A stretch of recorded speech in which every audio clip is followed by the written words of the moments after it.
Y'all thought I was joking. But actually, as you can see in the little box down there, we have Matt Christiansen here with us tonight.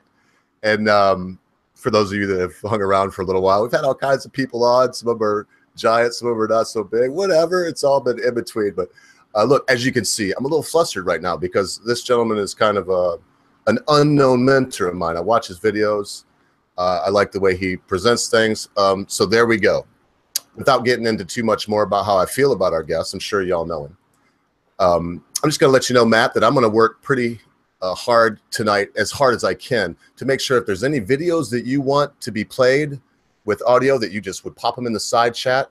I'll have them up as quickly as I possibly can and push play. If you have a timestamp that you'd like, whatever, anything like that, just put it in the side chat. And I'll be doing that with the Britisher also. But you know what I'm going to do right now? I'm going to turn this over to my friend, the Britisher, for, I'm not going to say the most part. I'll try to weasel it here. But unfortunately, I do believe we're going to try to discuss this thing that just happened recently.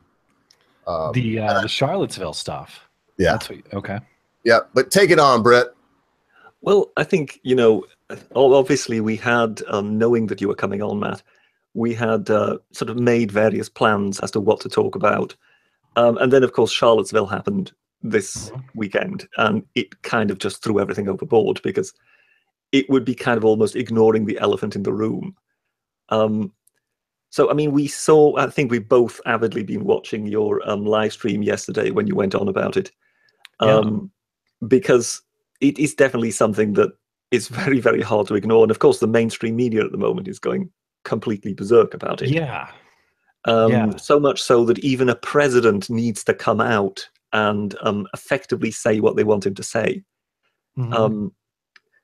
So I just sort of thought it might be a good idea to kind of, you know, give us a chance to kind of try and expand on this, as in, where do we actually think this has originated from? What are the origins, as in on the left and on the right? And also, where do we actually think this is going? And what can we actually do about it? So I was sort of wondering, you know, in that regard, I'm sort of trying to give you a kind of prompt, and then you can kind of just go on, and we'll all just bask in the glow of your radiance, if you know what I mean. Well, don't set me up that high, because I probably will. So no, you know, I mean, I don't know if you watched Sargon's This Week in Stupid this weekend. I haven't actually yet. Where he kind of pretty much looks dead on into the camera and asks the left if they're happy with what has happened, if they're happy what they've effectively done. Because he kind of basically postulates, you know, that this is a reaction to what the left has been up to. Okay. That they have been agitating. It was sooner or later only a matter of time until something would happen, and the right would react. And he says, well, here we are. Now, you know, Pandora's box has opened, and here we've got these guys. So I was just wondering, you know, what you thought of that idea, and where you would go with that. Yeah, without hearing specifically what he had said, if it's accurate to say he's laying the blame upon the left generally, I don't think that's entirely unfair. I think my frustration here with looking at what happened, which I'll preface everything by saying is obviously terrible, and in no way does the poor actions of one side justify what looks to be the terrible action of the other side. But what I find frustration in, and I suspect Sargon would probably say something similar if he didn't already, is the lack of consistency. And one thing I've been paying attention to this morning specifically is all the media coverage, as you mentioned. So Trump didn't disavow the white supremacists, not good enough. We got to pressure him into it. And he comes out this morning and he does that. And he disavows the KKK and the neo-Nazis and the white supremacists specifically. And then, of course, more media reaction saying, well, it took him so long, or, oh, well, he was reading off a teleprompter. That's not good enough. It's always a perpetual cycle of not good enough. But what really bugged me was a few clips I've caught. One was a back and forth on CNN yesterday in which Van Jones and a Trump, I forget what the guy's role was within the campaign, but some sort of Trump surrogate, we're going back and forth about the white supremacists and Antifa. And Van Jones says, well, when has Antifa ever killed a person? Okay, maybe fair point on the killing, but surely we have a year or two plus of recent history here in which political violence has become the norm. And then on the Today Show, they're interviewing Mike Pence, and they're grilling Mike Pence about the president not disavowing the white supremacists and saying he disavows political violence and hatred and bigotry on all sides. And they're saying, they're asking Mike Pence, well, when he says all sides or all groups, what are the groups? What groups is he talking about, Mike Pence? As though we don't have a history of the last year, 2 years, maybe more. Antifa making political violence a norm. Black Lives Matter making political violence a norm. Does that make what appears to be political and be violence? An excuse? And be an excuse, sir. I hate to interject that, but that's the biggest thing. This Yvette Fararka and her ilk saying that they can do this and should do this has given rise to the other side saying fine, and it breaks out all the crazy. Yep. Sorry, sir. No, so definitely. I like having a back and forth, so feel free to. We're gonna keep it that way, but the Britisher knows I'm stoked, man. Let me just say it because people are already mocking me in the chat. I try to run the chat and whatnot, but I can't believe you're here. So carry on. I'll just try not to get squirrely and make it the ogre show where nobody can hear what the fuck you think, but we'll try to interject. And I appreciate the kind words very much. Thank you. So I'm happy to be here.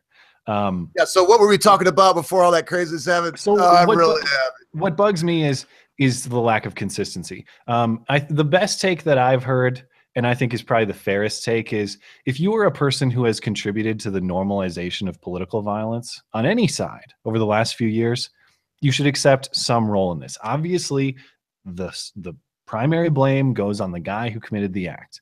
But if you're one of these people who has been casually saying for the last few months, oh yeah, it's okay to punch a Nazi. After all, they're Nazis. Oh yeah, it's okay to punch this guy because of his political worldview. After all, his political worldview opposes mine. It's disgusting. It's hateful. It's this. It's that. If you're one of the people who has contributed to that culture, then again, without hearing what Sargon said, it makes sense to me. Presumably, this is something that you say, well, it's okay. I guess what I would say is, if you believe it's okay to punch a Nazi on the grounds of political disagreement, presumably it's okay to drive a car into a Nazi, right? Or it's okay to vandalize, it's okay to punch. Why wouldn't it be okay to run over a Nazi with a car? Or if that's the precedent, and again, we have no evidence this is the case with the person who was killed, and it's very tragic, but let's say she was a commie. What if she was part of the Communist Party? Is that okay? I mean, she's a commie. No. So, well, I think it kind of ties into, given that we were talking about Yvette Fararka there, it ties into by all means necessary. Yeah. The moment that you actually embrace that concept, by all means necessary, then yes, then you drive cars into people, because it doesn't matter what you do. The ends justify the means. Did you guys see her talking about, she was recently in court and she was talking about her defense. Oh yes, I saw that. I just happen to have that queued up right here. Did you notice her standing there looking angelic in a little white dress? Yeah, I just happen to have all that queued up right here. It might be a minute, mates, but whenever y'all want it, I'll push play. It shows her alleged crime that we can all see, and then it shows her very, I'll just leave it up to you to decide her delivery on her side of it. But y'all want to watch this? Yeah, sure. Put it in her own words, not mine. Give it a try. A video shows Fararka repeatedly punching a man. The man had both hands up, walking to a line of police officers for help. Fararka and others dragged the man down and kicked him. Prosecutors charged Fararka with 1 count of felony assault and 2 misdemeanor counts of inciting and participating in a riot. Fararka did not enter a plea today. Her lawyers are still waiting for all the documents on the case. These charges are false against me. They should be dropped. She gave a short statement but did not answer any questions. Standing up against fascism and the rise of Nazism and fascism in this country is not a crime. We have a right to defend ourselves. Her attorney blames police officers for not stepping in earlier to keep the peace. I think anyone has the right to self-defense. And I think what's shown on that video, partial and I don't know how much more of that we want to watch, boys. No, that's pretty much about it. Isn't it interesting to me that isn't interesting? I guess it should be to everybody, but it's interesting to me that she's making this self-defense case from what? From words you don't like? From ideas that bother you? When has Yvette Falarca ever been attacked? I've never seen it. If there's footage, I welcome it, but I've never seen her being physically attacked. I've got to do it, Matt. When the African American gentleman was stalking you. I can't remember his name right now. You just said it before. Darrell Lamont Jenkins. Yeah. Darrell Lamont, Mr. Jenkins. I should have wrote it down. Mr. Jenkins. I'll try to remember that. Yeah. When Mr. Jenkins was doing all this, I mean, come on, man. I hate to go with the feels because I know you're all about the real. So am I. Come on. What was going through your mind when you were telling him about the polls that said that 48% of Americans thought it was hurting, Black Lives Matter was hurting race relations, 10% thought it was helping, and some others thought it wasn't making a difference, whatever. You see what I mean? What was going through your mind when you were right there with this guy, when you were confronting this kind of person? I've never been in that situation. At the time, I was actually pretty pissed, to be honest. Like I was bothered that, and you got to remember the context of this was a guy who had been following us, filming us, taking photos of us. Again, it was in a public context, so it's not like he's out of bounds necessarily just for that purpose, but a guy who had been lurking behind us for hours over the course of a few days. So I was actually pretty pissed because, again, you're more than welcome to do that in a public setting. I'm not saying you're violating my privacy or something like that, but what you are doing is you clearly have an interest in me and in Blonde, yet you're not just coming up and talking to us, which lots and lots of people did in Cleveland. It's fine if you, I mean, at that time too, our channels were much smaller. It's not like we were recognized. Nobody knew who we were or anything like that, but plenty of people. 25,000. You told them 25,000 at the time. Yeah. It's much smaller at the time. And but plenty of people at the time saw we were, we had a camera, we had a makeshift mic setup. We were talking to people, and plenty of people just said, "Oh, hey, who are you? Or what are you doing?" Or in a friendly way. And we talked to conservatives, we talked to liberals, we talked to all kinds of people, some of whom I agree with, some of whom I don't. But there was only one guy who was doing that lurky, stalky stuff. And so it became clear at one point what he was doing. And so I got confrontational with him. And then it became this kind of sort of weird debate thing. But he ended up threatening me and saying he's going to ruin my life and he's going to expose who I am. And I said, you don't have to dig to find my name. Here's my name right here. I want you to expose me. Take this name, find out all the white supremacist associations that I have, and I want you to publish it online. And I want you to send me the file when you're done. Lo and behold, we're 13 months later. I'm still waiting for that file. Oh, you're not going to get it. But when Mr. Jenkins, when he was like, well, when that thought becomes action, you answer me that. And when he was kind of, in my humble opinion, he was, I wouldn't say at that point he was invading your space, but the conversation, you had some little small tells. I mean, with some of your facial muscles were a little, in other words, you were obviously upset to somebody paying attention, but you weren't. You yelled the one time when, here's the point. You're not going to get anything. And I didn't hear you one time, Matt, to your godly credit, man, whether you believe it or not, to your credit, sir, I didn't hear you one time say that it should have been illegal, that this guy was following you around and kind of like harshing your good time and then accosting you with this very aggressive form of, do we call it debate? Not Socrates debate. I think what he was doing is very poor taste, but no, did I ever feel genuinely threatened? No, not really. But I just, as a personal matter, I find it annoying that someone would lurk on you, but not state his intentions and not just be a normal. I've got to let the Brett take on, man, because I'll just keep bulldogging. I did that. I'll tell you, sir, the restraint you showed in that situation where the other gentleman was sitting down there with his girlfriend or whatever, and he was like, well, you said alt-right. And you were like, no, I was saying that I wasn't alt-right. And I was saying, he said I was alt-right. And the guy was like, he said alt-right. Why don't you just freaking leave, man? Yeah. Look, brother, hat off to you, man. Well, I appreciate it. It was incredible. Carry on, Brett, before I go. Repeat, to be honest, but yeah, I wouldn't want to ever be in that situation myself. I don't know if I'd handle it that well. I would probably remove myself from the situation much before that, and then we wouldn't have this disinfectant called sunlight shining down on this blatant provocateur out there hassling a gentleman that is working as a citizen journalist, in my humble opinion. There you go, Brett. I will be quiet now. Well, I appreciate it. No, but isn't in a way, don't those two cases in a way tie together? That basically this Mr. Jenkins, as we now decided to call him, and Yvette Falarka, that it's just that question that you sort of asked before. Well, if she was acting in self-defense, what was she defending herself against?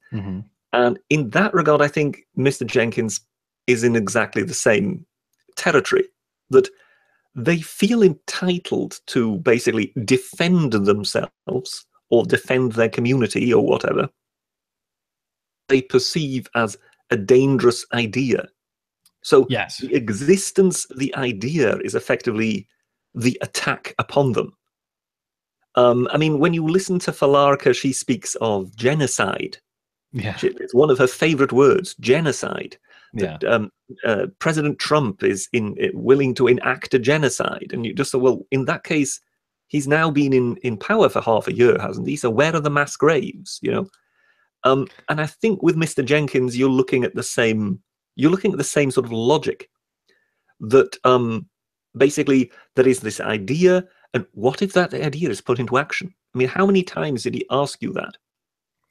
Yeah, I mean, that's the point. It's like, well, he did say something to the effect of, you're right, it was what happens when words or thought become action. It's like, yeah, at that point, that is when crimes can be committed. But it's crucial that we maintain that distinction. And we're witnessing exactly the consequence of not maintaining that distinction. Because if you don't maintain that distinction between words and thoughts and action, then all of a sudden, violence is a justifiable reaction to words and thoughts you don't like, which is exactly what we've seen on display at Berkeley. Effectively, in their logic, you're acting preemptively. Yeah, if you accept their worldview that words and thoughts can be violent in and of themselves, then their self-defense case makes perfect sense. Like, if you accept that premise, which I don't think you should, but you're right. That's why also if there is a large demonstration in Charlottesville, you must go there in order to prevent it from happening, because you cannot allow those ideas to be expressed, because those ideas are in themselves violence. Yeah, and it's such a pessimistic worldview, or just what bothers me a lot about these people is they have no faith in the marketplace of ideas. They have no faith that bad ideas are probably going to be defeated by good ideas ultimately. Maybe they have no faith in their ideas, sir. That could be true too.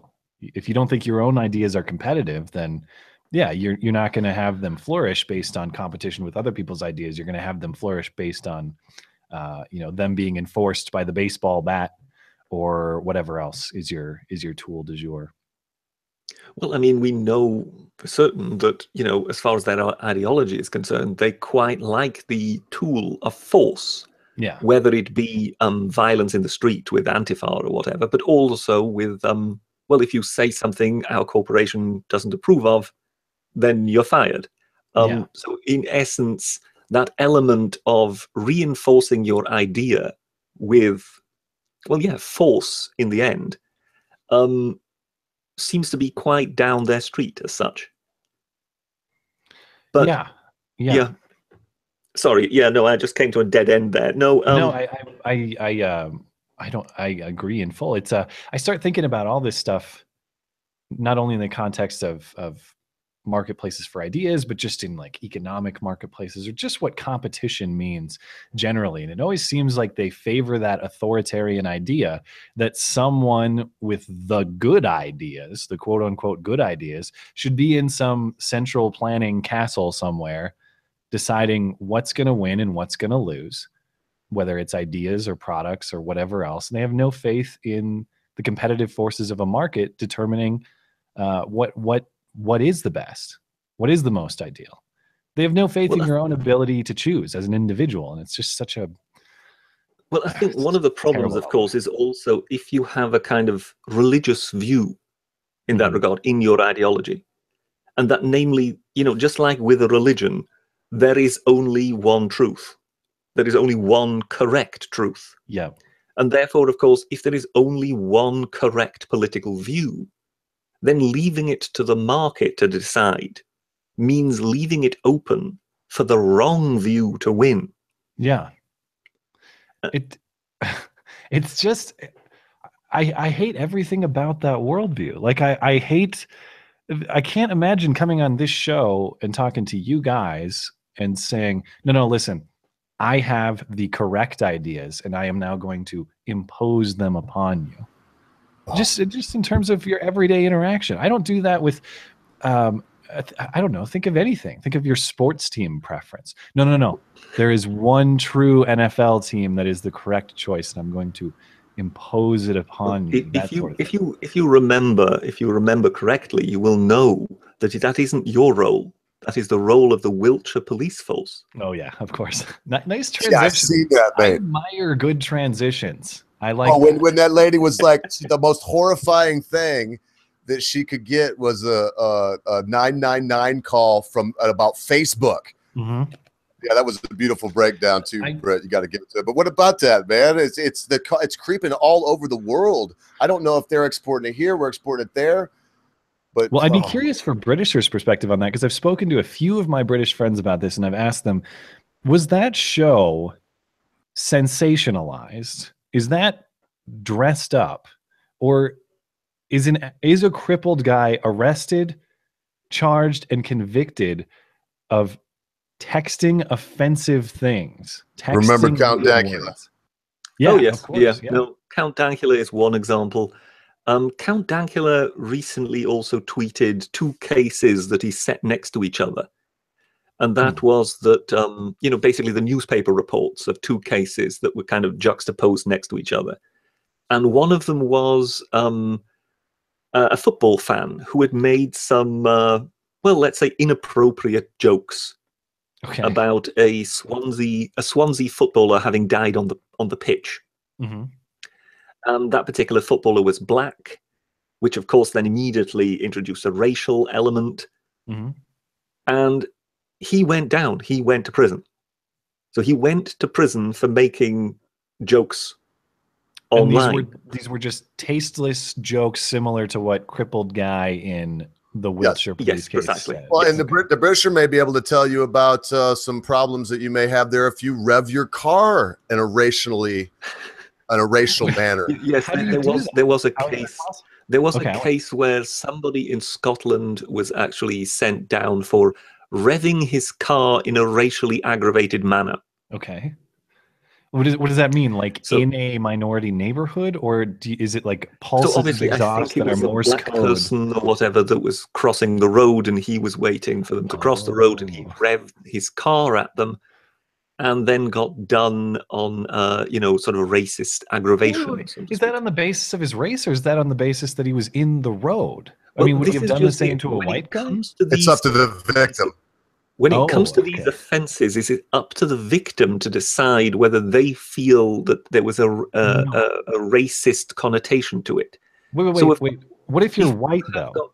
If you have got someone walking around who has got a chip on their shoulder, the kind of people who always feel aggrieved, then this, of course, the kind of culture we're cultivating. Yeah, this is absolute heaven for them, because of course they will then see offences everywhere.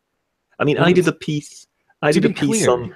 Oh, sorry. Go ahead. I just have one question, but I mean, I did a piece with The Week That Was once, where there had been reports that on the trains that London, as the Transport Police, that's the special police force that looks after all the trains, that they had reported that kind of all sorts of indecent assaults and indecent exposures had doubled in the last 5 years. Mm-hmm. And I just thought, well, that just doesn't sound reasonable.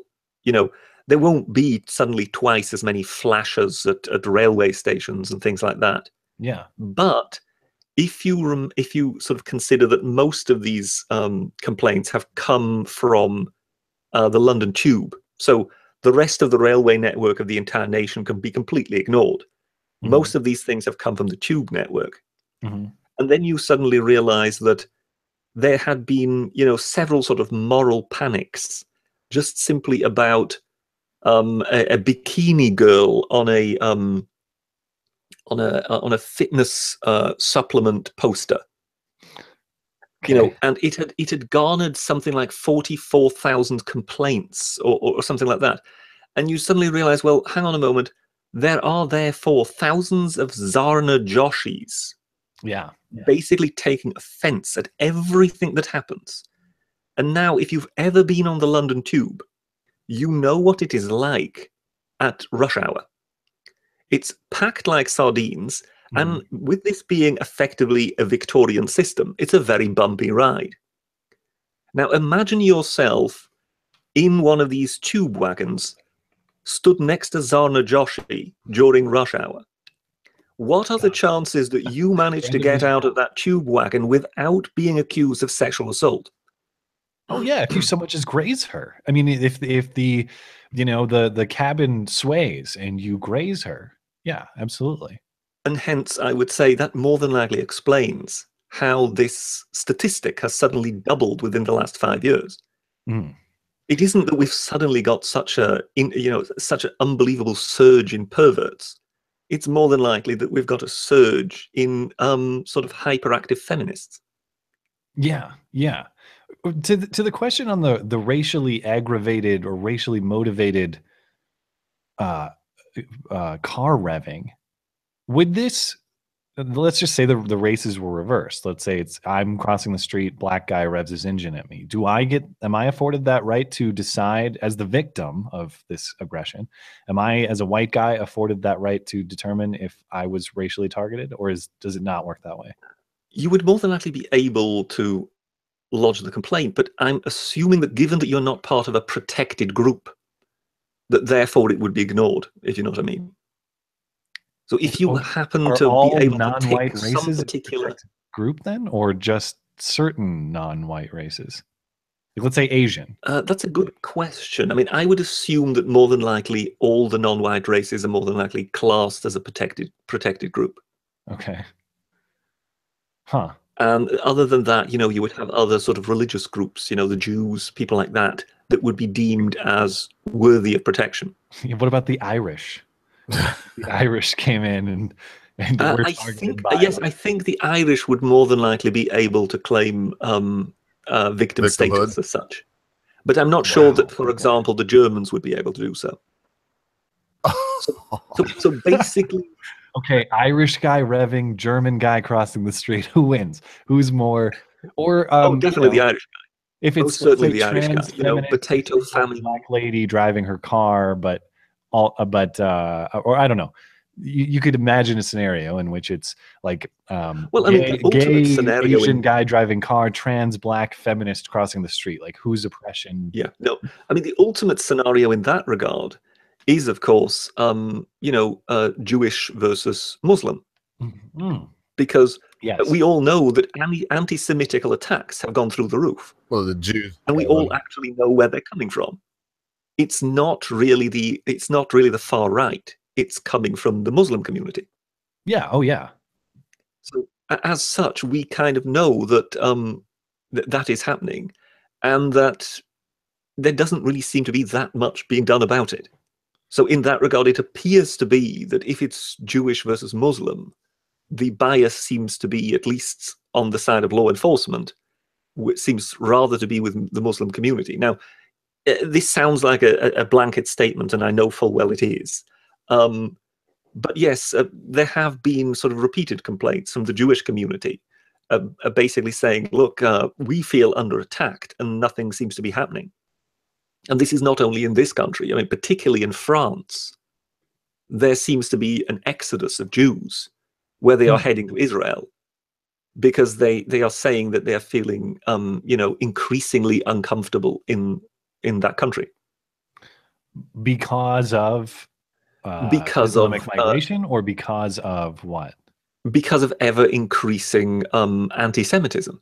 Okay. That seems to be coming their way, and against which not much is being done.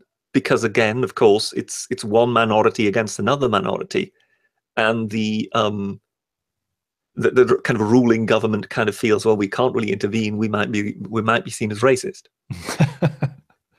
Yeah. Well, that tied into that story you did, Brett. I mean, they were more worried about being racist then, and so they didn't want to turn in this grooming gang. Look, I don't know how far off in the weeds y'all want to get with this crazy stuff. There always is going to be a problem, Mr. Christian, Mr. Bush. There's always going to be a problem when you tell a group you are oppressed, you are downtrodden, systemic racism. Right now, the worst systemic racism as far as education goes is among Asians. They got to get the highest scores. Nobody, they don't get a lot of grants. White males would be really close. I mean, and where white males are not told, look, I'm going to get in trouble later from the British or Matt, but I'm just going to say it. Don't call me alt-right, anyone, please. But right now, the most oppressed group that I can see in this country is the white male. You can't speak your opinion if it involves any other race, and I'll ramble on and on and on. Everybody already knows what I think, but I wanted you to know that too, Matt. I would certainly say it's the one that's socially acceptable to have those sorts of views towards. Like, if we see racism or sexism in society, that generally gets shamed by a hell of a lot of people. If you are racist or sexist toward white males in particular, that is more commonly socially accepted. Well, I mean, you know, how many tweets are there? Kill all white men. Yeah. Yeah. And I think that kind of ties us back in almost with Charlottesville, because, of course, there on that nightly march, you know, when they did their Nazi torch parade, one of the chants they were doing was, "You cannot replace us," which kind of very much kind of ties into that, let's get rid of all white men. And that is kind of one of those signs that it does seem to have been some of the militancy of the left, which now seems to be fostering a reaction from the right. Oh, yeah. I mean, if you fact that anybody who says anything that can be misconstrued, even though they have no intention as such of saying anything racist, anything that can be misconstrued as racist is immediately a sign that this person is a fascist, a Nazi, someone from the alt-right. Yeah. And that means that they are effectively driving those people into the arms of the real alt-right. Yeah. The real Nazis. And one of the in that regard, yeah, go ahead. Go for it.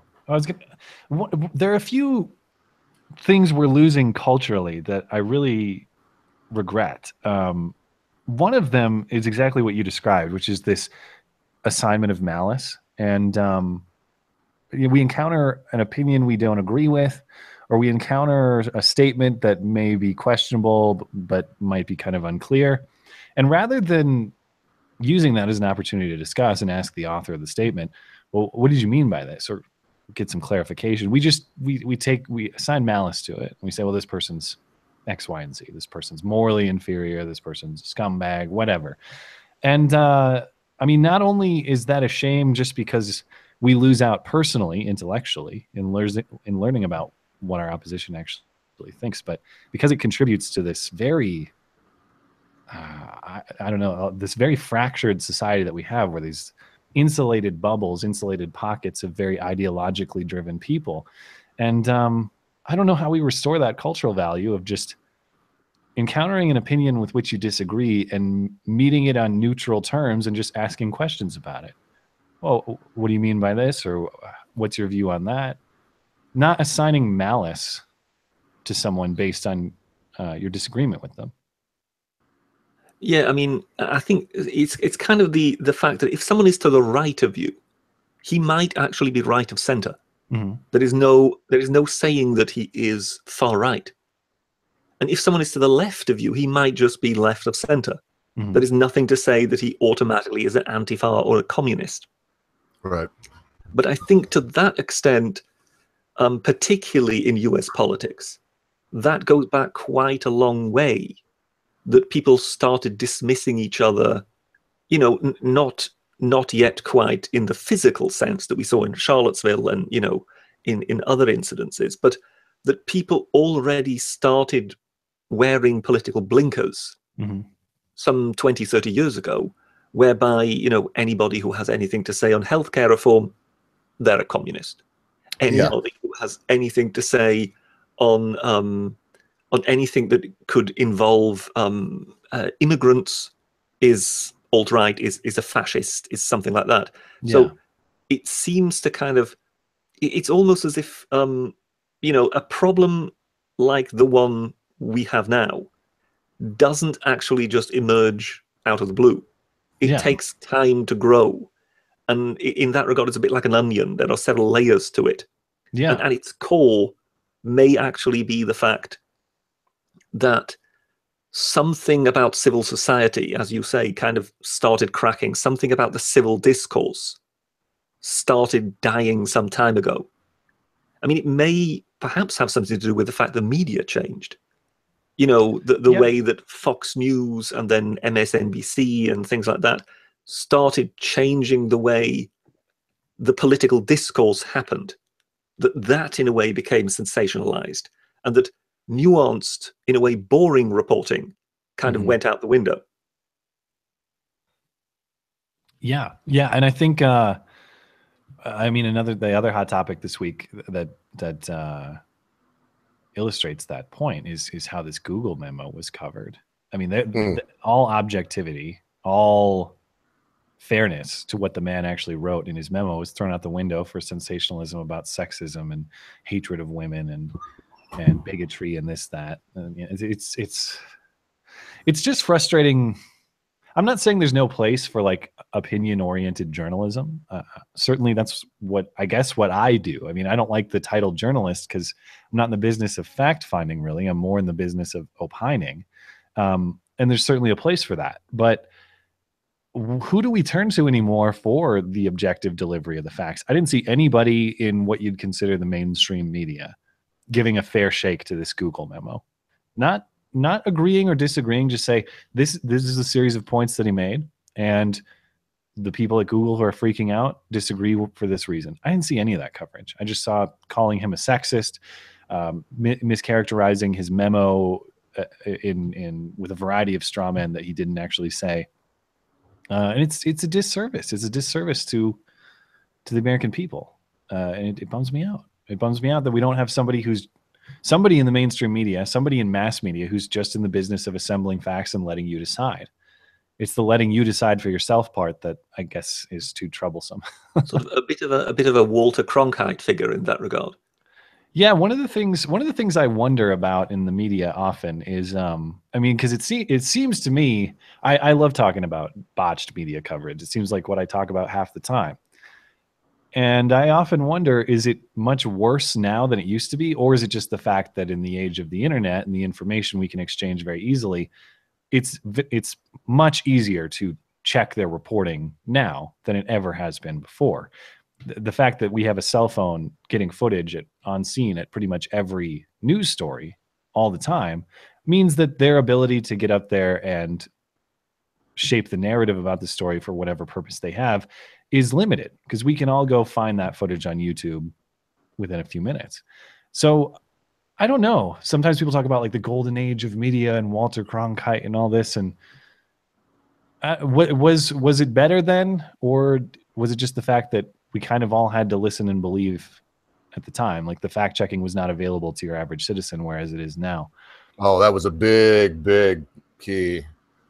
That is the problem. The manipulators of society and reality, the ones that would unleash the Mr. Jenkinses of the world on an unsuspecting populace. And I tell you what, I am so thankful. I've always been a news hound, but I'm so thankful that I can get on it, and I can get it from Razor Fist and Matt Christiansen and the Britisher and Mad Woman Muses, and I can go on and on, Conscious Caracal, you know, and a lot of the people that I go and get my news from and my opinions from, they may have 500 subs. They may have, in your case, 80,000, Matt, but it doesn't matter. That's not what matters. What matters is we have this vast pool of ideas and minds to draw from right now, this vast well of intellect. And I tell you, people like, and I hate to keep beating up on Mr. Jenkins, but watching you do what you did, Matt, I'm fond of giving people nicknames. I'll try to do it. Go right ahead. I'm not one of those people that's, you must call me by these terms. I don't care about pronouns. I don't care about what. Well, look, Maddie, see, whatever. I was personally offended when this person was when this was going down, and your livelihood. I mean, the first thing you want to do is break your rice bowl. And that's what these people want to do. They want to unleash this on us. And I'll tell you, we need more folks stand up, and we need this to continue. I hope that and I don't want to just jump right off of this, but what will be our solution? We only have you for just maybe 20 more minutes. So sure. I don't know if you know who Razor Fist is. He did a little. I just watched the video you might be describing, but go for it. Okay. Then I won't belabor it too much. If you even wanted to talk about that at all, you've seen how he moved like stuff around and didn't even say anything, and they demonetized that.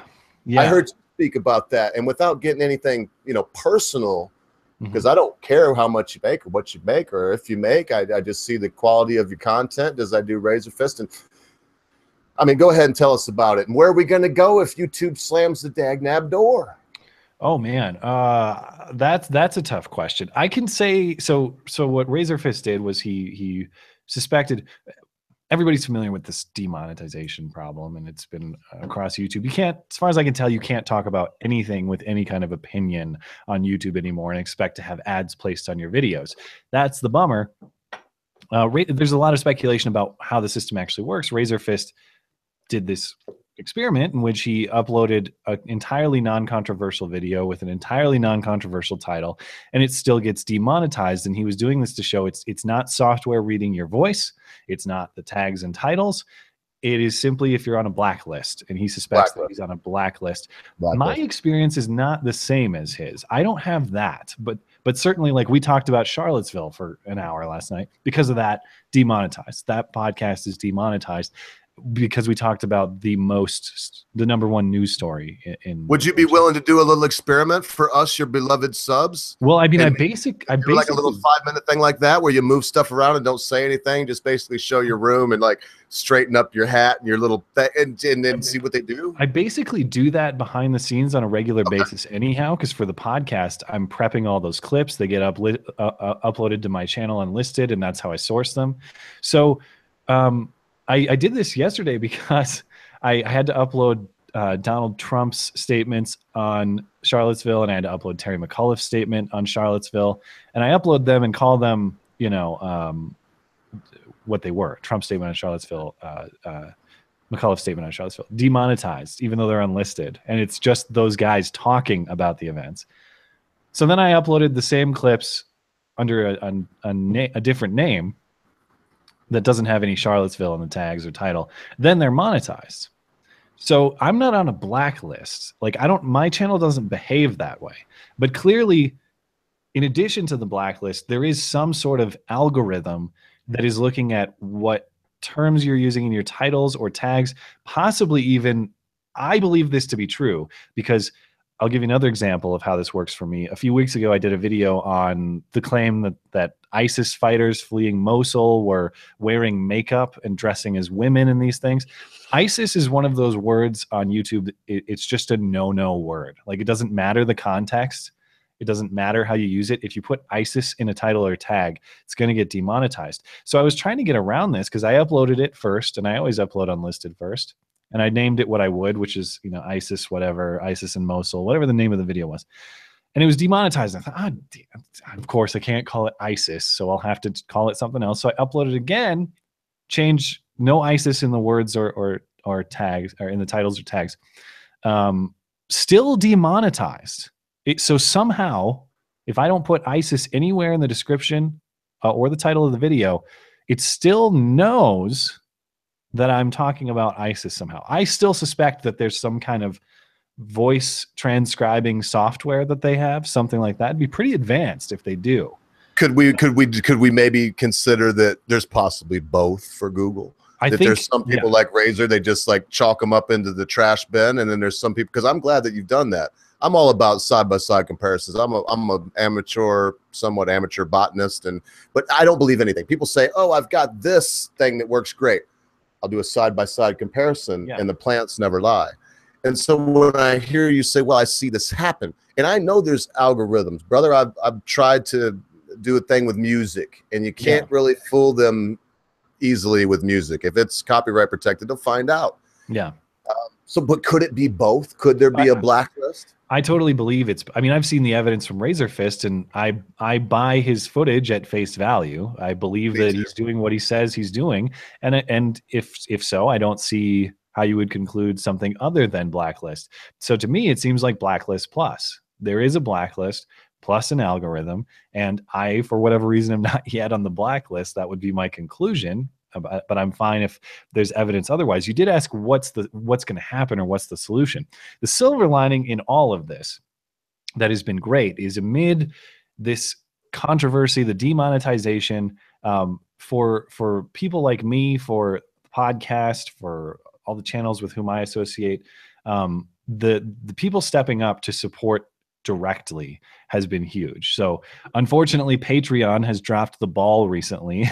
A lot of people are ditching on Patreon too, which I totally understand. And I'm frustrated with Patreon as well. But the point is, between Patreon, Super Chat, PayPal, other direct forms of support, a lot of people are taking that extra step to part with, you know, a few hard-earned dollars a month or something to support people that they really enjoy. And I do that too, because, you know, the Dave Rubins of the world, the Sargons of the world, the people I enjoy, yeah, I want to support them with what I can give a month, because I enjoy their content and I want it to maintain. And so people have been doing that for all sorts of channels, mine included.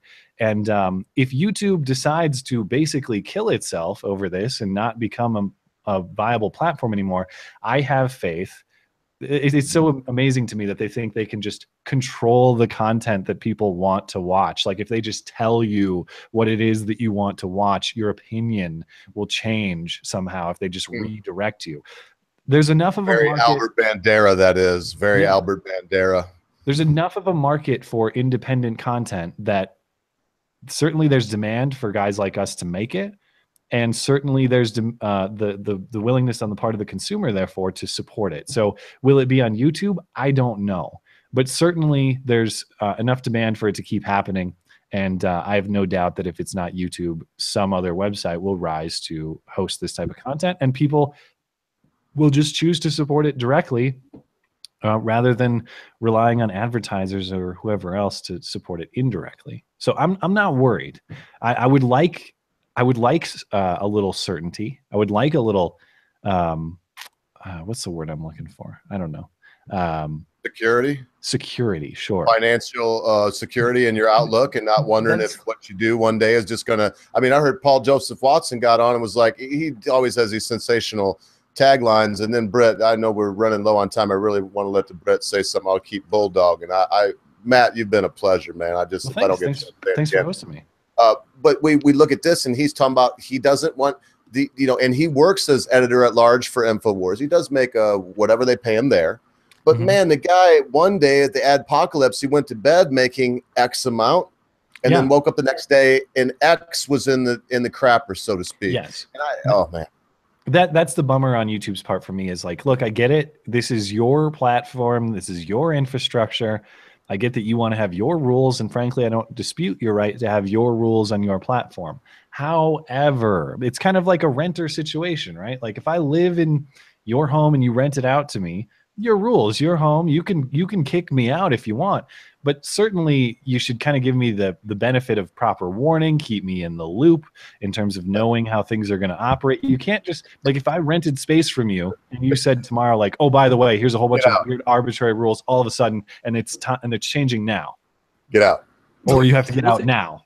Was it Mike Pence? I'm not sure. I heard that someone, some prominent figure anyway, recently made some kind of suggestion that the social media might have to be viewed as a utility. Yeah.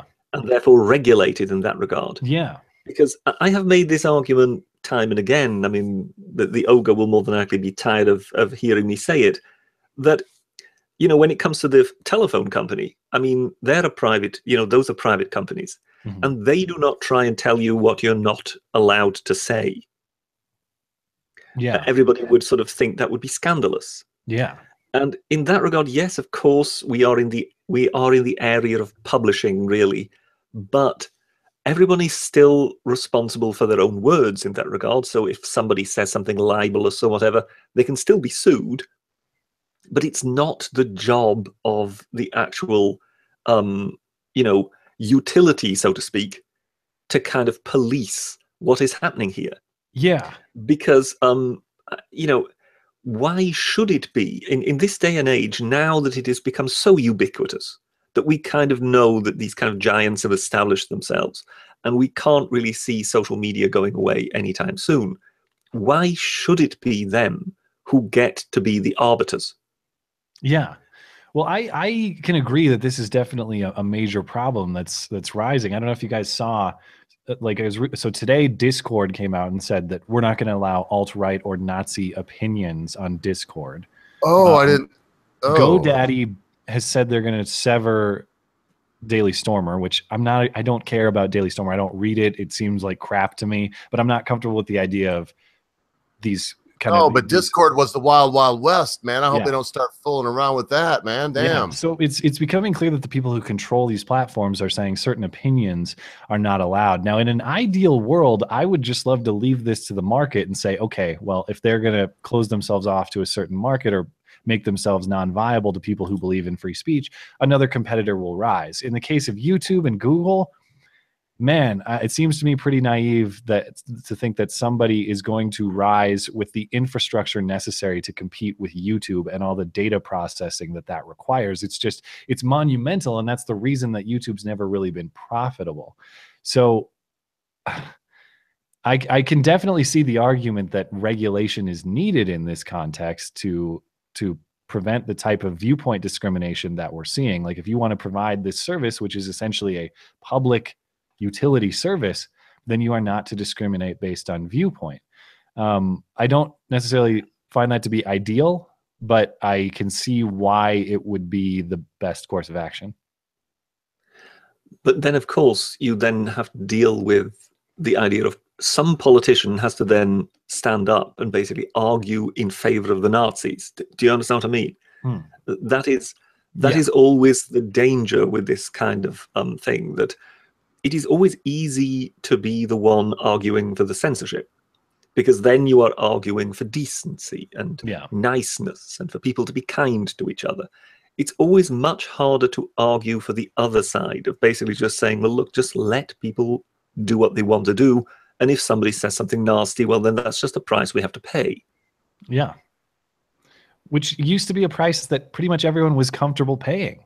You know, I mean, I was raised in the age of sticks and stones, you know, man. Like, the experience that I saw in that Wiltshire police thing was like, yeah, it sounds like some kids were mean to this little girl at school, like they were to me when I was her age, and like I was to other kids too, probably. This sheltering from mean words or offensive thoughts or even just opinions you don't like, it's I guess it's a culture that we've cultivated that's really coming home to roost now. But how do we actually, I mean, I guess someone like Jordan Peterson would kind of argue, you know, the current generations are effectively lost. The only thing we can do is work on the next generations coming up. So that basically sort of asks, you know, the question, what should we actually be instilling into the next generations? So basically, given that we live in the real world, and we know full well that if we would just try to go, if we would just try to have our ideal back and just basically say, let's just go back to sticks and stones, then we would have a revolution going on, because the Yvette Falarkas of this world would just basically, you know, they would raise the red banner and there would be war. Mercy. So what kind of compromise can we actually have whereby we still somehow have some sort of common sense, and yet we don't have what we have now? Do you understand what I mean? I suppose. I feel like if I had the answer to it, I'd be I'd have a lot of wealth in front of me if that were the case.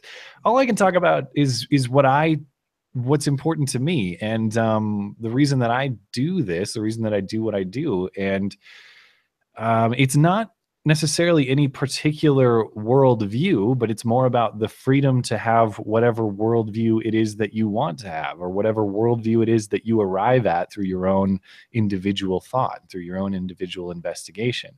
That is the only thing that I want so desperately to preserve is that individual liberty, especially the individual liberty of what's going on in here in your mind. That's the most important.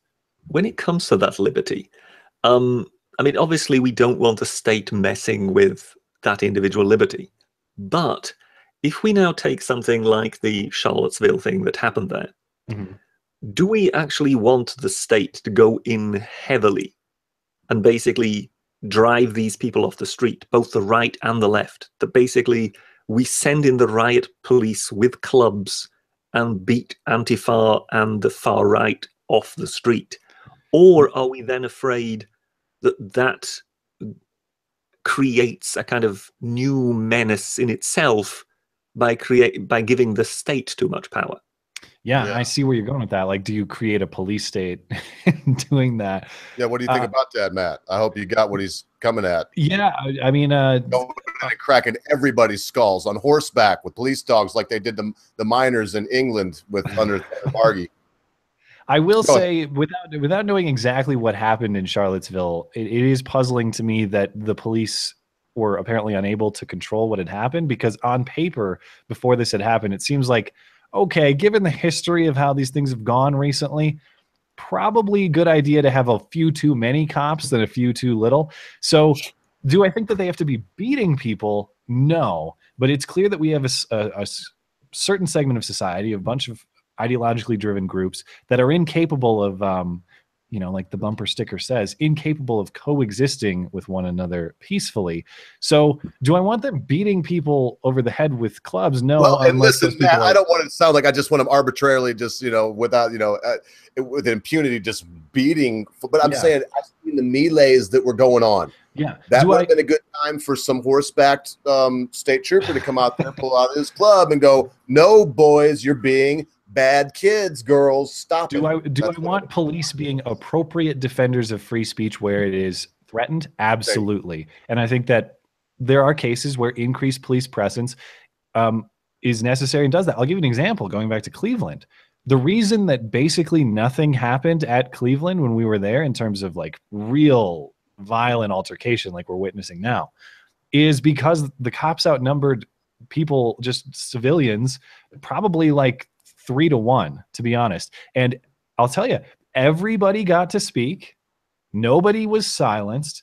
Their few scuffles I did see were broken up virtually immediately.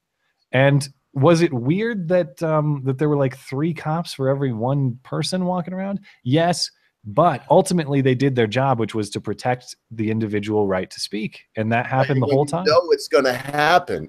You just made it. I mean, this is beautiful. So in Charlottesville, and I did notice as like the producer and co-host of the show, I mean, it's my the bad stuff all falls on me. So I have to point out to you, Mr. Christiansen, it's been an hour. You're welcome to stay as long as you want, but I never want to impose. And before you leave, now that I said it's already been an hour, we really want you to put a bow on what's been talked about today, or whatever you want to say. That's kind of the way we sign out. And then I'd just like to ask you before you continue, sir, would it be easier for you, because you said something about using this in the future, would it be easier for you if we stopped the broadcast right after this, and then the British and I came back on the gloat later? Doesn't matter to me, because like I said, I like to share this stuff on my platforms, not only because it's well. So easy. In other words, would it be easier for you if when we're done here in the next several minutes, if I just ended the broadcast so you could download that, and then I've actually got my own recording of it, so we're totally fine. So I don't have to intrude upon your show. That was it.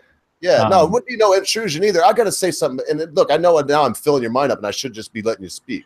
But man, I got to tell you, the way we get, everybody wonders, how does a Britisher, how does the ogre get? No, just like Scott Pressler, just like Razor Fist, just like Sargon of Akkad, just like Nazi Free, just like Matt Christiansen. Matt is just one of those people that is a straight up, not that others that haven't answered us aren't straight up people, but Matt is just one of them straight up people that got a request. He answered it. He made a time. He stuck with it. So anyway, I hope you remember what you were saying, because and bear in mind, before you go, I really want to keep you on the hook for just putting a nice bow on what we said today. So I got some good snippets from you, Matt. Again, man, I don't want to, the Brit's he's going to berate me later. Well, berate might be strong. He's going to be like, don't be gloating over the people when they're right there, mate. You make them feel uncomfortable. So yeah, carry on. Man, the pressure's on for me to close with something compelling that the people will really love. No, yeah, no, I'm sorry. What I will say about what I love about doing this kind of stuff and why I'm thankful that you invited me and why I'm happy to be here is, and what I love formally about the internet, and I hope it sticks around, is, man, what a great place for people who otherwise would never have met, never have had dialogue, never have talked about anything, to come together and just share ideas and throw ideas back and forth at one another with an audience to decide, are these ideas compelling or are they not? I think I'll decide for myself, and if I like them, I like them, and if I don't, I don't. And that's what's great about all of this, and that is what that's what I hope to preserve. That's why I want to keep doing this. Otherwise, we just have a bunch of authoritarian gatekeepers who decide what the message we will get will be, and decide what's right and wrong for us, and decide what's correct and incorrect and all that. And I don't like that. So I'm very I appreciate that you guys reached out to me. I had a great time, and I look forward to speaking with you whenever you decide you'd like to. Brilliant. Well, yes, just from the off, I want to apologize that we were a bit all over the place. The plan somewhere went out the window, but we kind of kept on, and you did very well. So in that regard, everything's shufty.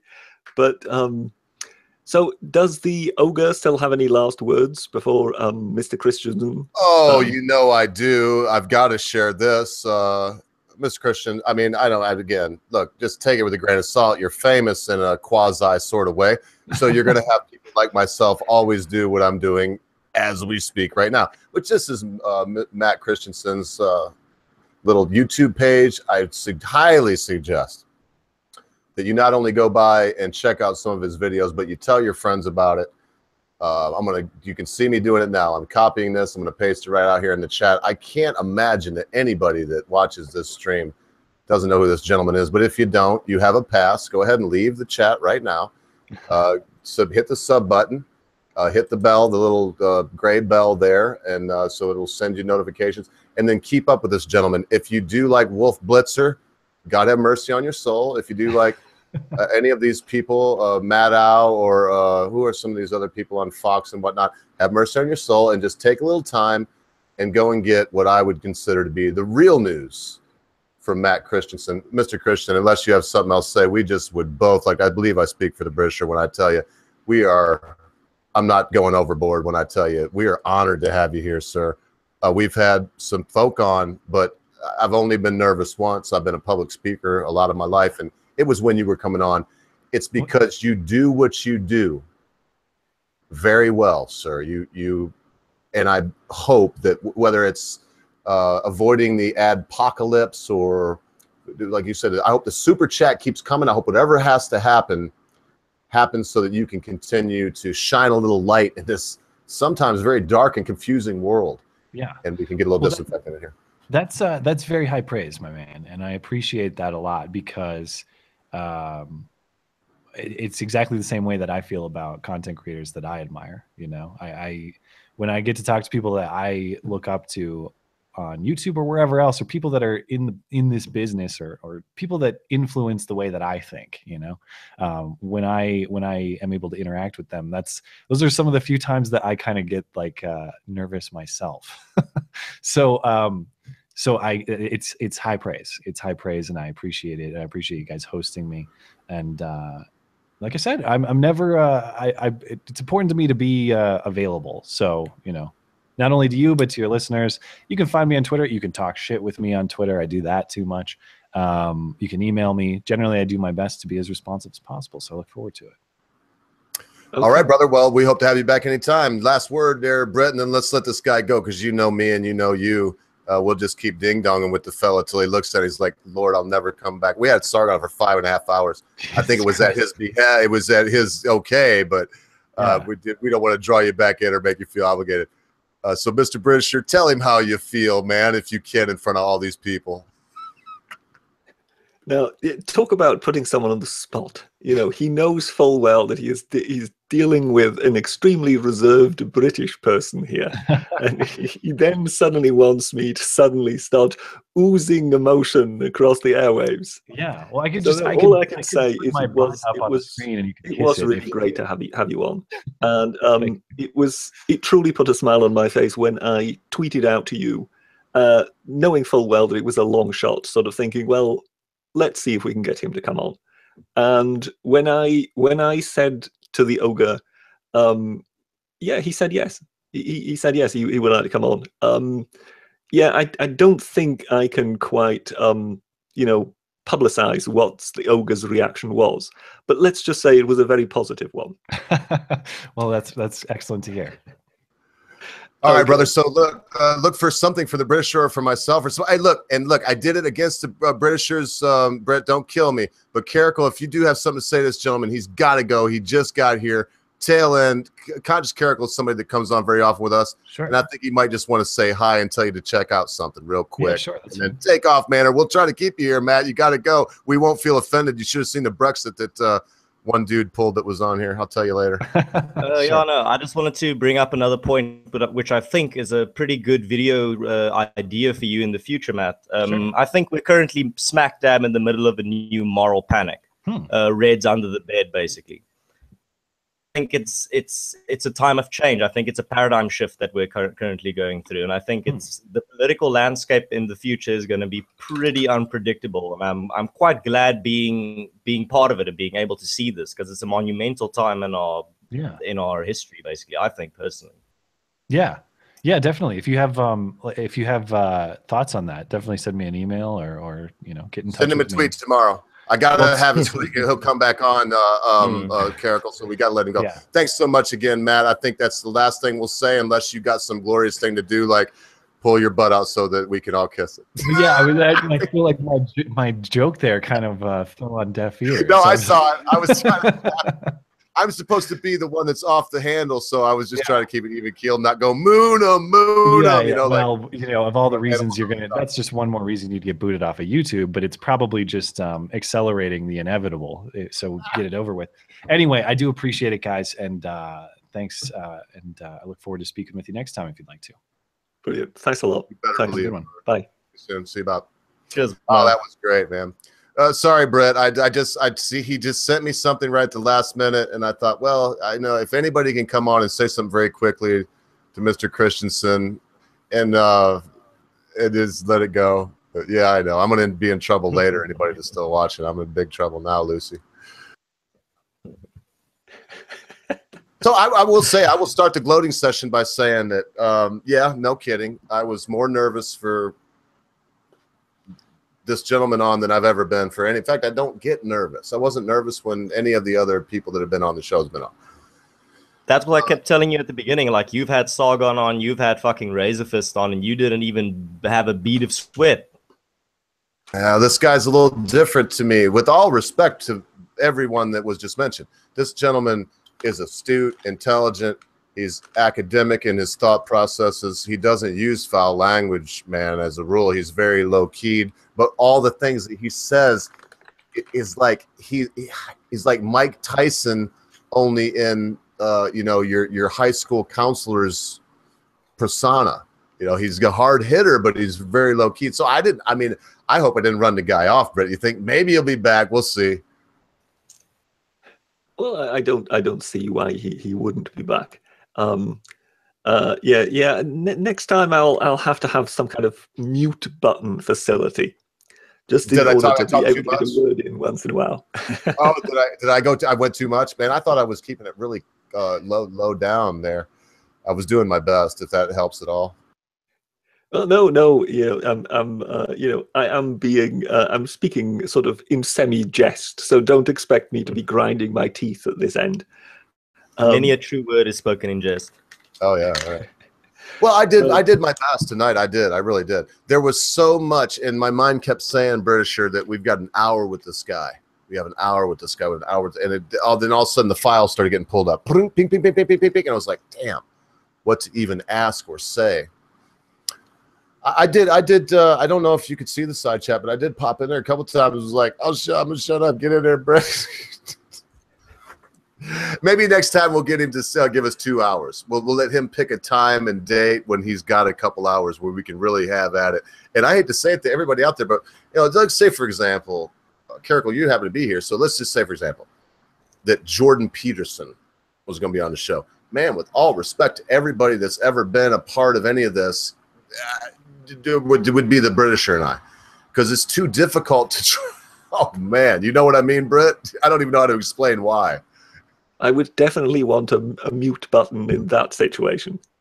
You got one, mate. All you got to do is hit me and then push the mute thing. You can mute me now. You should have done that if you needed to.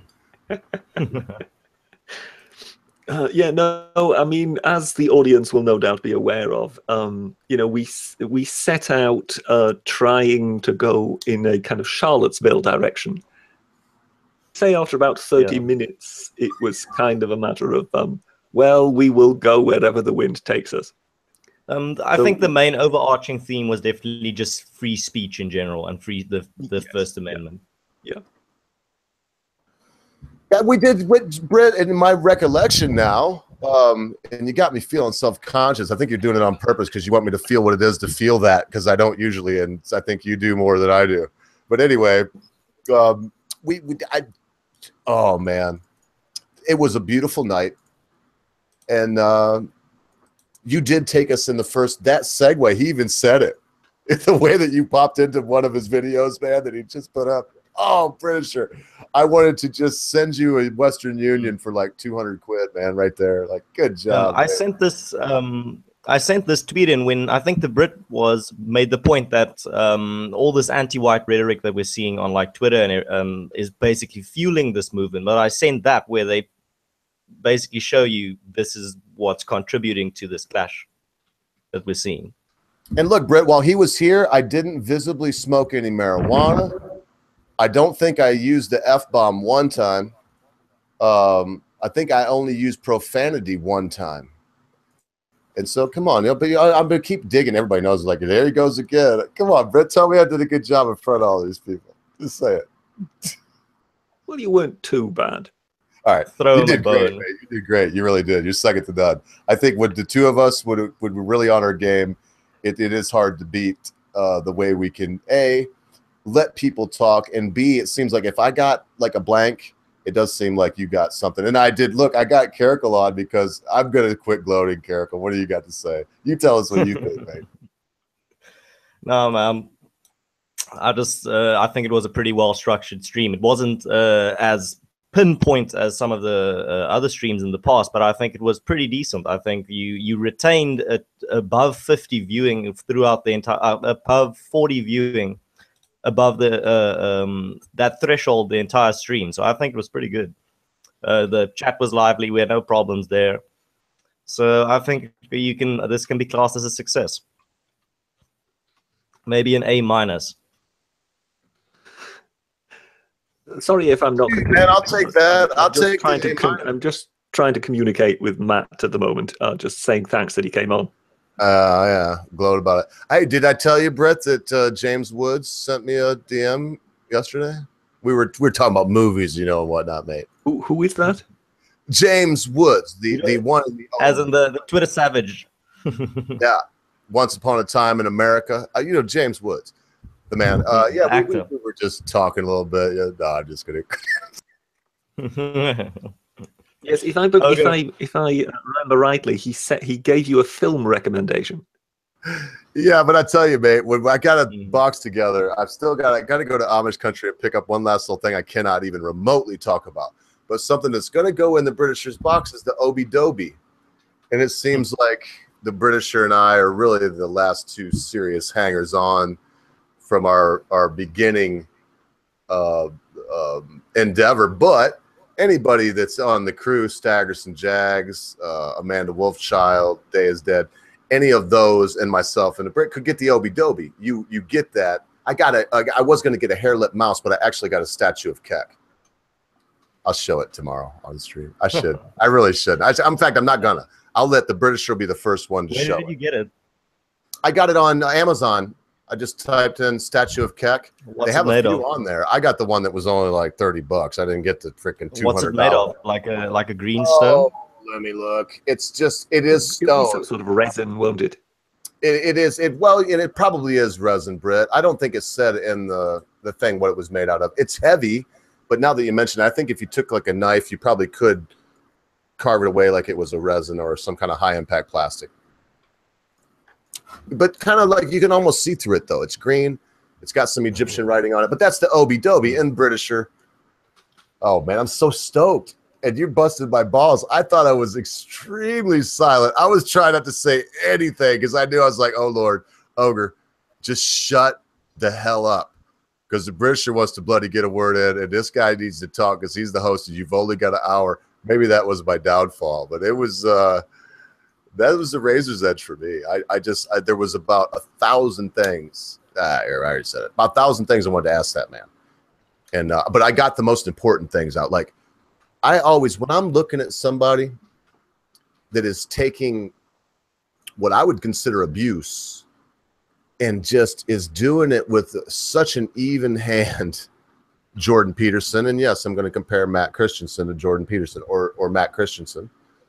Man, Britt, I mean, all of my circuits come on, and I want to know, how does this person tick? What makes them tick? How are they able to have this presence and this ability, but stifle it in the face of this insanity to the point where they just come out looking smarter, don't they, mate?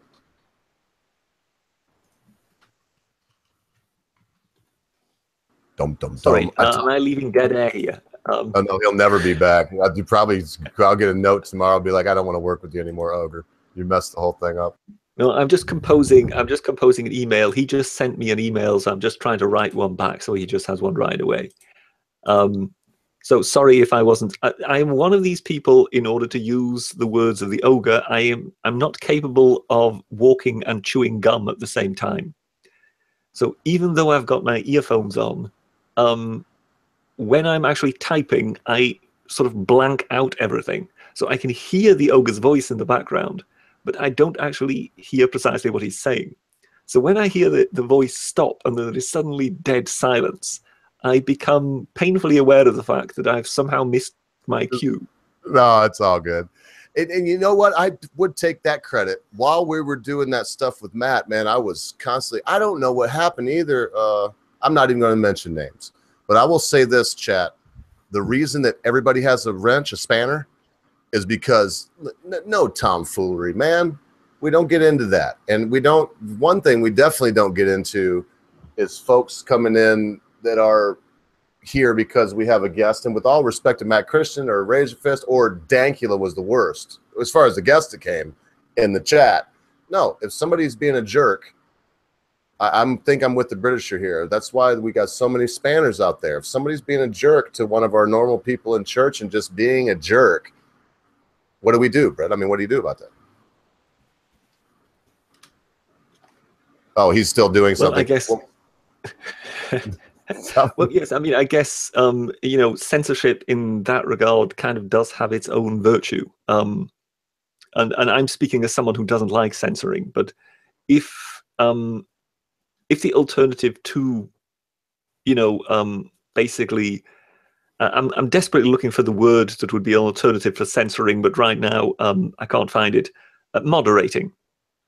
If the alternative to moderating is just having complete abusive chaos with lots of trolls in there, say, well, yes, then in that case, have as many wrenches as you can and, try and clear up that section. Well, it happened quick today. I mean, what I was watching, I know what happened and what was said about it all the way around, but one person was just saying something that they thought was news or whatever. I don't know if they were right or wrong, but someone else was like, whether they were right or wrong, Brett, someone else was like jumping on them and just hammering and hammering and hammering and hammering. I mean, the one thing that I don't want is I love the way I have two of the best social moderators in my presence now. So there is a difference between censorship and moderation. And you can't just let people run amok. I think that's safe to say. But you should also have a free marketplace of ideas that people can express their opinion, how idiotic it may be. Yeah, well, what happened is and again, everybody knows what I'm talking about, but the person that kicked him out, they banned him, unbanned him. And I didn't say anything about it. So it's already, I think what was happening is someone was showing the other person, I can kick you out right now. But then they undid it right after, because I'm sure that, like you said, you're the one that's, I've heard it said many times, but most recently, Carrico, was you that said, hey, sunlight's the best disinfectant. I don't want to stop them from having their voice out. I want to show it. Yeah, that's my favorite line. It becomes more applicable by the day, it seems. If someone's wrong, I give them a bullhorn so other people can hear why they're wrong as well. All right, we waited long enough. He's gone. He's probably not still watching. How badass was Matt? No joke. So composed, fucking cold as ice. And I got to be 10 years older than him. And he's just, you said it, cold as ice. He has ice in his veins. Well, I think it all boils down to, yes, having a certain mentality, but I think it also is very much a matter of having experience in this particular field.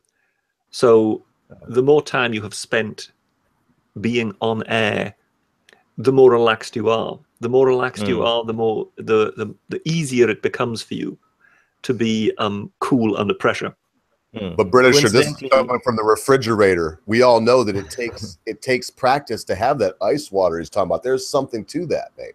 You got it, Brett. You got it. You're ice cold, man. Yeah, but coincidentally, Britt, you are also one of the people that has the most like composed web presence that I've ever streamed with.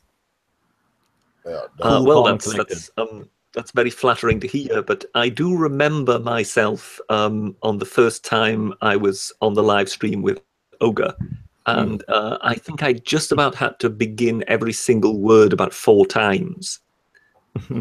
So I would say that it is definitely a question of practice.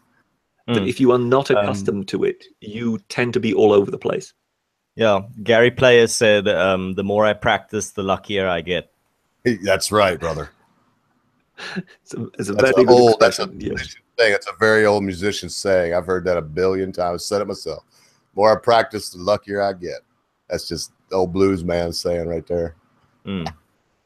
He was a famous South African golf player. Well, it translates. I'm telling. That's what they all say. You fall in the pocket, but it's like, well, you fell in the pocket tonight. And I've said it myself. It's like, well, the more I practice, the luckier I get. That's why I got. I mean, it's an old thing. Nothing will change one thing for me except losing my property.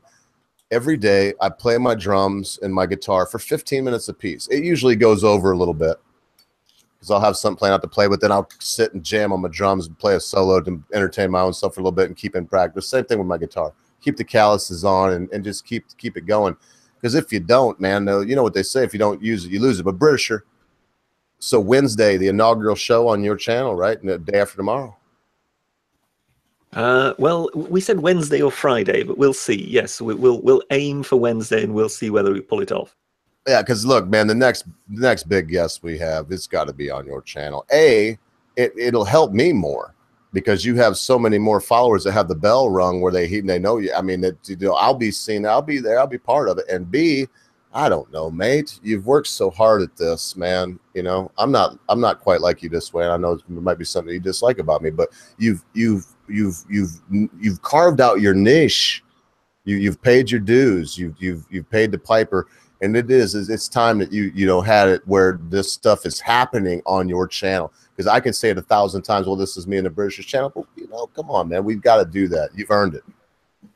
Tonight was great. As I say, the goal is definitely there to start some streaming on my channel. But as you know, I am someone who likes to move carefully rather than leap. I mean, I have an impulsive side that you might more than likely not even believe exists. And I know full well in that regard that sometimes when I follow an impulse, rather than go about things carefully, I can just get myself completely muddled. So in that regard, I've kind of grown wise to that idea and kind of realized that the more slowly I go about it, the more I build myself up to a certain situation, the more I'm able to handle it. And in that regard, yes, I mean that's I guess that's why I'm not necessarily that nervous when Matt Christiansen comes on, because I just basically tell myself, well, look, I've been on with Sargon and Razorfist on this channel, so I think, you know, this shouldn't be that much of a challenge. Well, you don't think it was easier for you also because he's more, I mean, I always say this too, but in this case, it's very true. It's the closest to the mark that he's the American you. He's very, very Britisher in his way. Now, in all truthfulness, whatever I did say tonight, I didn't need to be there. It would have been possibly better if it would have just been you two. I don't know. Well, hang on. I started saying something and I completely lost my thread.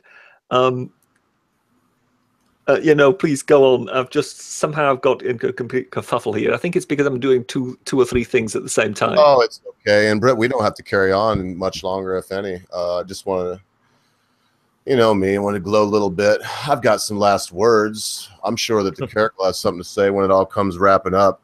I'm going to do my best to probably go until 6 o'clock. I like the 2-hour thing. I have found, too, I don't know if it's an algorithm or what, but when we do 2-hour streams, doesn't seem to matter who's there, what's the day, but the 2-hour streams, man, they must get promoted better, because you know as well as I do, tonight was a pretty good night. There was something like 50 people here watching the live stream when Matt was on, but our after views are the ones that really, a lot of people come and watch after the fact. Some people, it seems, wait until after we hang up to come and watch it. It's either so they can fast. I don't know why. But, well, I mean, a lot of people may not be able to attend at the time when we're recording it. So I think in that regard, you know, given that it's pretty much almost a global phenomenon, you will get your audience from all over the place. And, you know, some of your people are in Australia. Some of the people that listen are even in South Africa, you know, that godforsaken spot in the world. But... But in that regard, everybody just basically gets to listen to it when they find time for it. So I'm not at all surprised that the mother load really comes after you've finished recording. I would very much suspect that will pretty much stay that way. Yeah, it probably is for everybody. Oh, anyway, boy, it was good. For me, even though this whole Charlottesville thing has been on my mind for the last few days. Oh, now I really need to take a deep breath. Man, I was keyed up, Brett. I don't even know how else to say it. I watched so many of his videos today that's what put me at ease. I watched so much of his stuff right before we came on that, in fact, when you came on, you know what was playing. That it put me at ease because I knew a lot about how he felt about things, the direction his mind was working and whatnot. But I gotta say, I need a deep breath, man. That was something else. I went off camera a couple times because Mrs. Ogre was coming in here, and I was like, look, Jenny, look, it's him, man. The Britisher got him. He's here. Oh, it was good. Yes, and there's no doubt that the person actually turned up. We weren't pretending. Yeah. It was really him. No, I have to admit, okay, this channel has sported some pretty stellar individuals as guests. I have to admit, that's pretty impressive. We get to Britisher 3 days a week. That's pretty badass. I don't know what you're using to blackmail him or like what photographs you have of him, but he shows up every week, it seems. No, I've asked him that same thing. I said, why are you doing this, mate? Well, you see, as part of my MI5 service, you know, I for a while was kind of shadowing David Cameron, and there was that unfortunate incident with that pig. What are you saying? I'm your American stooge. I'm your in here in the colonies. Is that what it is? Well, you just happen to be the villain who has the negatives. I wish I did. If I did, I surely wouldn't admit to it. Of course not. Well, maybe something.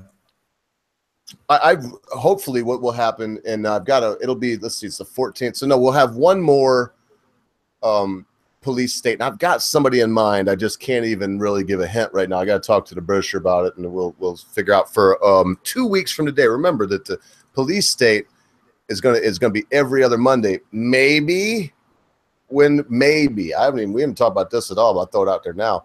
Maybe when Britt is full up and running and we're splitting church at his channel and stuff, it will go maybe every Monday, maybe. But there's a possibility that we'll just switch off on Mondays from one channel to the next. I'll tell you what, man. What would be cool to me is if when the whole Mad Max week is done, if we got Razor Fist on 1st of next month, and it does look like that's going to happen. There'll be new news then. We won't be talking about Charlottesville, I'm sure. But something tells me, Britisher, it will be the same craziness that just seems to be coming round and round and round, man.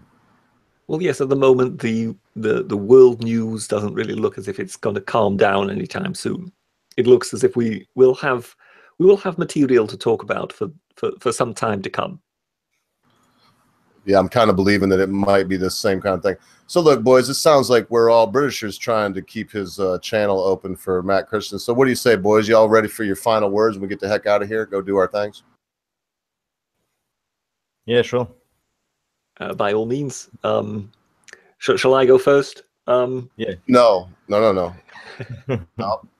We'll always go last, Brett, but we'll let the Caracal say what he wants. And then I would like you to wrap it up, but we'll do that when we host on your channel next time, Brett.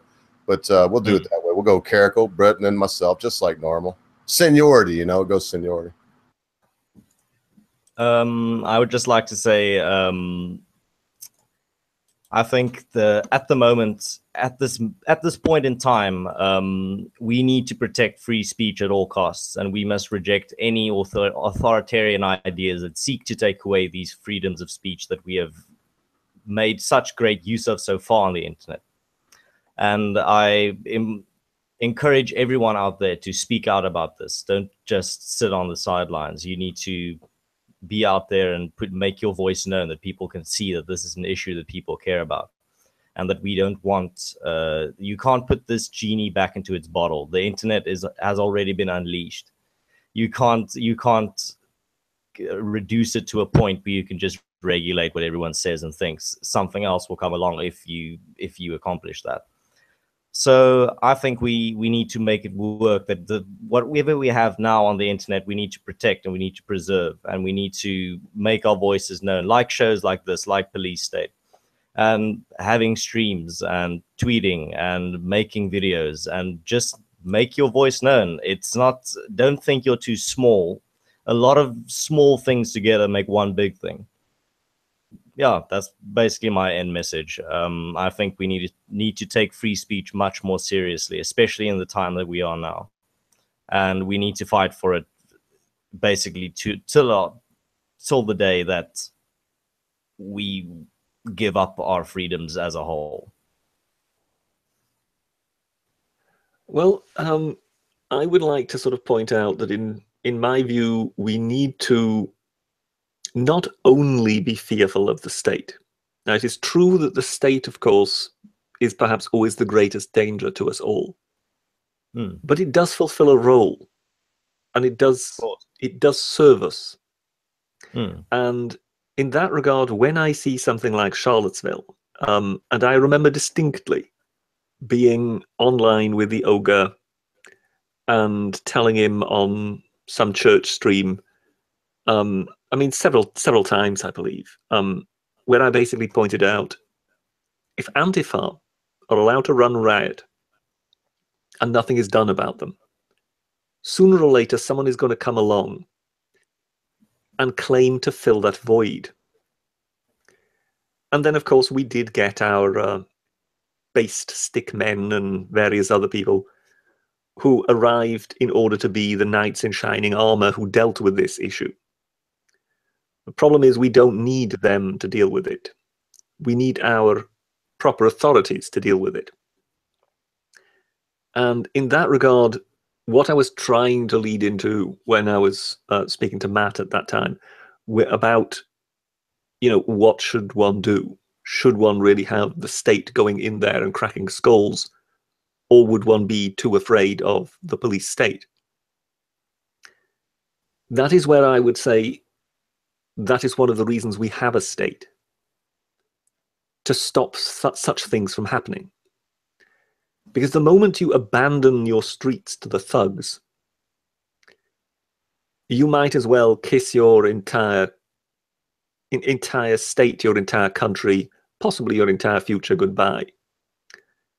You cannot allow for a situation where either people try to topple the order, or other people stand in their way claiming to fight on behalf of it, who are self-appointed. I mean, when it came to Charlottesville, very worryingly, we even had, was it, I'm not sure what they were calling themselves, was it the Oath Bearers or something like that? And I mean, they were actually heavily armed. And you just wonder... Oath keepers, Brett, oath keepers. What would have happened if push would have come to shove? With a kind of self-appointed army street. That's where you sort of think, no, that is not their role. Of course, America is a country in which in certain states you have the right to bear arms and whatever. But once you set yourself up as an organized force, that is when you're actually challenging the order.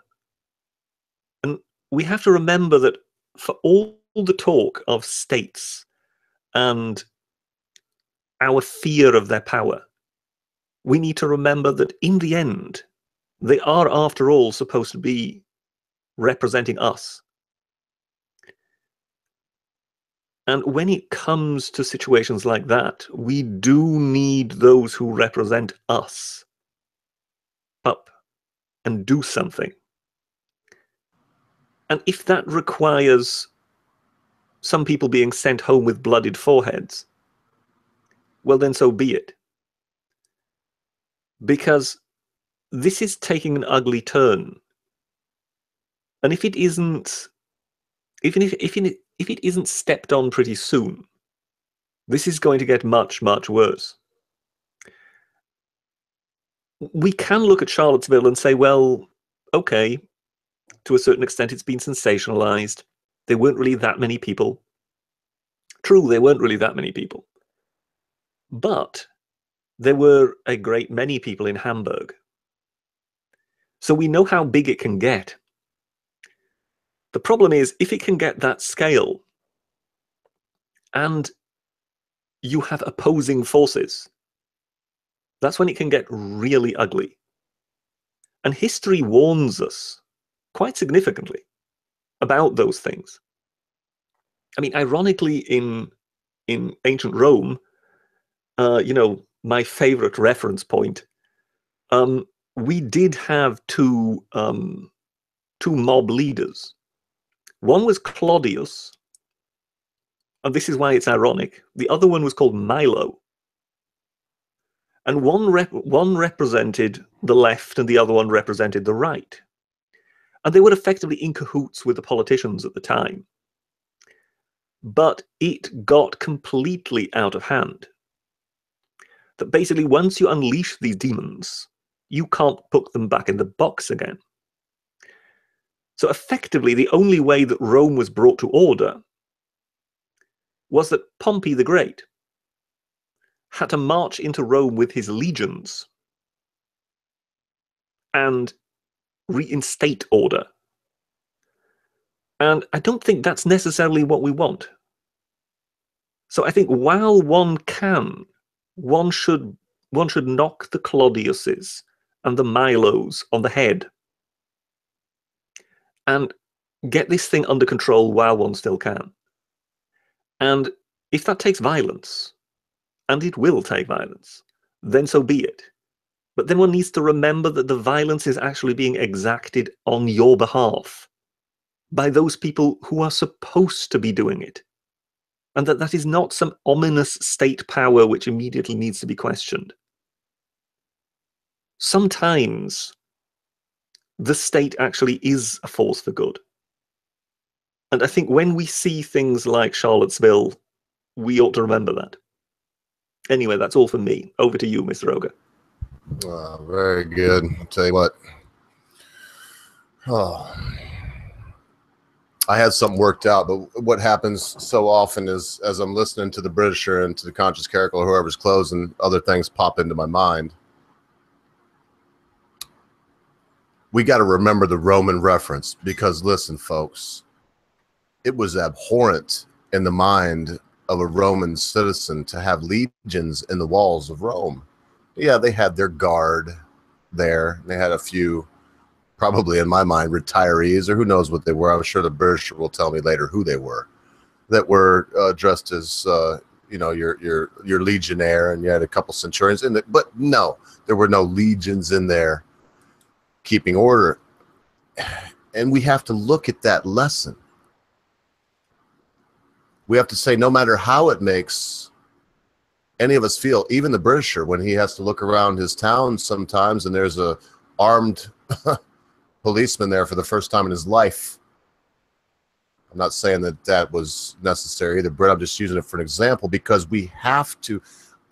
I will quote right now Benjamin Franklin. I do believe, it might have been Thomas Jefferson. Somebody will correct me. Anyone that would sacrifice liberty for security deserves neither. So I'm not calling for like an outright